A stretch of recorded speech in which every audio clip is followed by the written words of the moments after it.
Salatullah ala Taha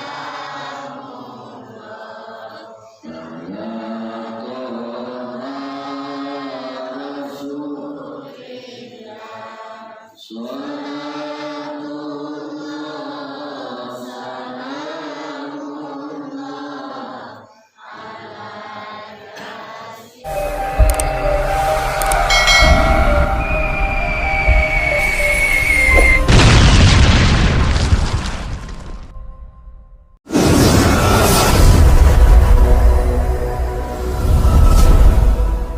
Assalamualaikum warahmatullahi wabarakatuh.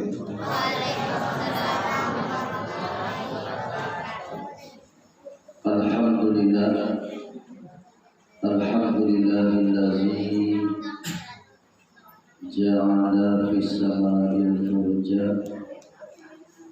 Asyhadu an la ilaha illallah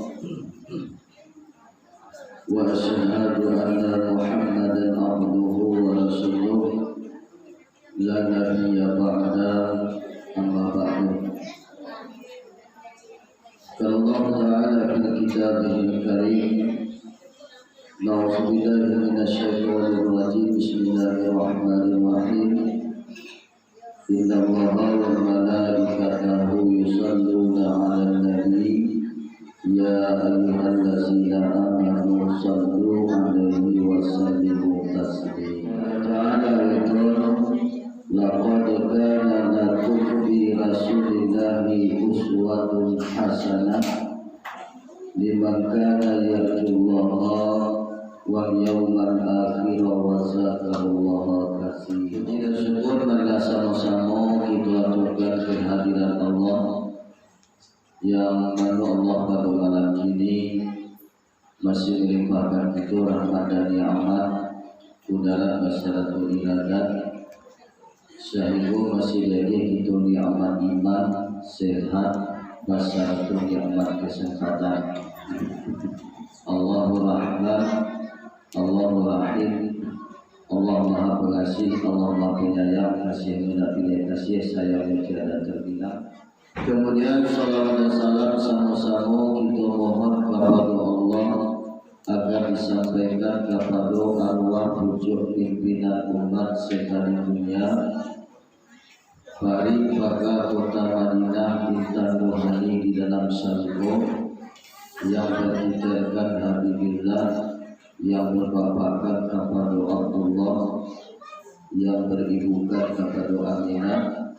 Dilahirkan beliau Rasulullah di kota Makkah, diwafatkan beliau di kota Madinah. Nabi akhir zaman kata Allah, yakni Nabi besar Mustafa Muhammad sallallahu alaihi wasallam, yang mana beliau Rasulullah telah mencucurkan darah, meneteskan keringat, bahkan nyawa satu-satunya beliau korbankan.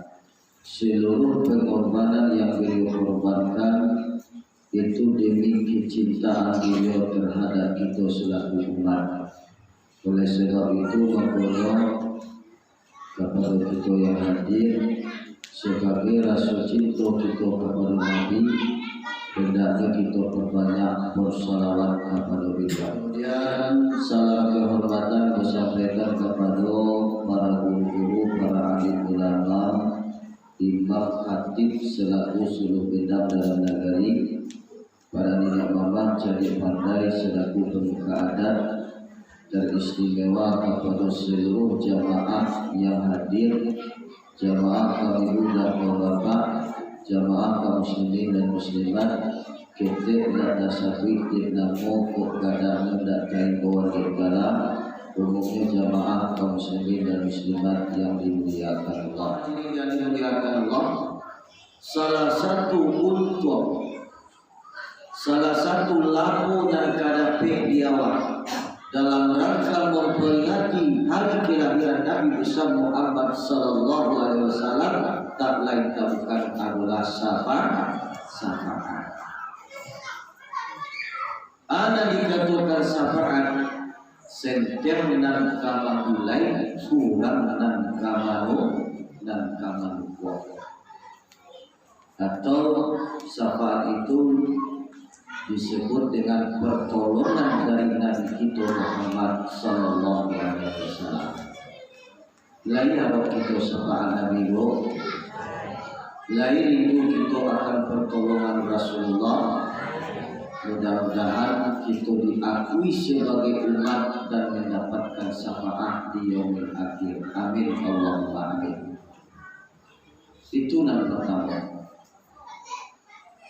Kemudian jamaah hadirin yang dimuliakan Allah, dan kedua, sebagaimana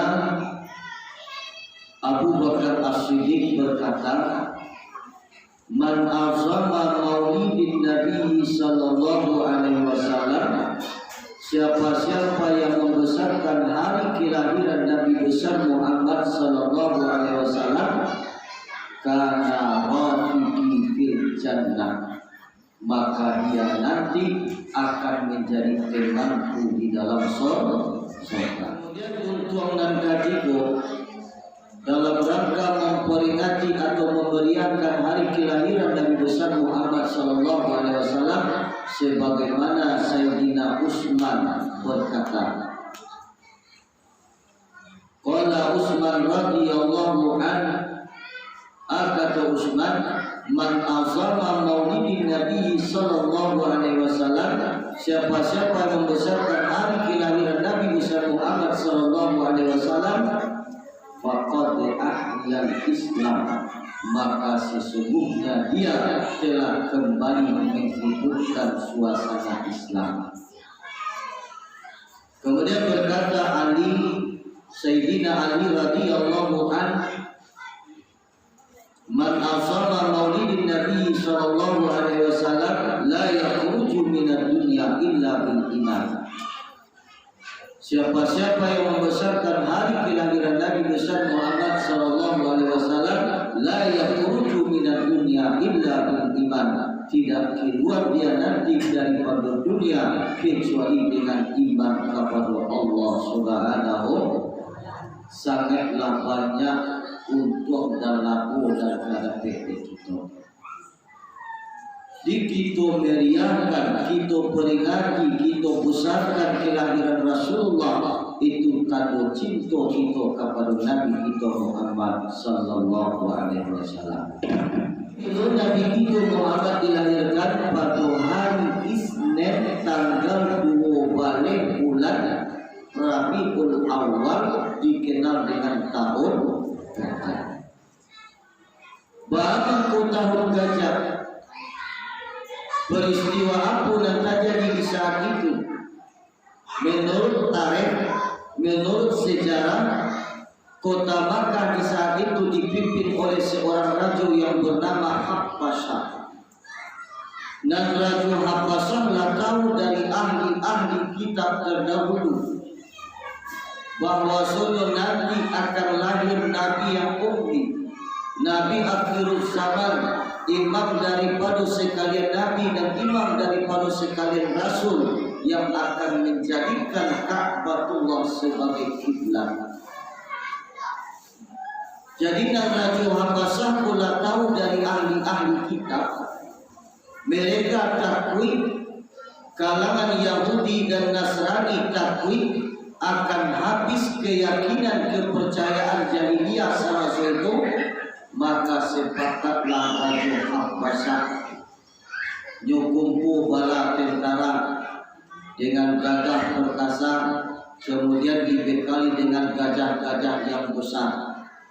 Tujuannya untuk meroboh dan menghancurkan Ka'bah yang akan dijadikan kiblat umat Islam. Deklarasi pada saat itu, deklarasi di tahun itu akan dilahirkan Nabi kita Muhammad sallallahu alaihi wasallam, maka datanglah pertolongan Allah. Allah utus burung ababil dan batu sijil telah dimasak di dalam neraka. Akhirnya musnahlah seluruh tentara-tentara bergajah maka dikenal tahun kelahiran Nabi dengan tahun gajah.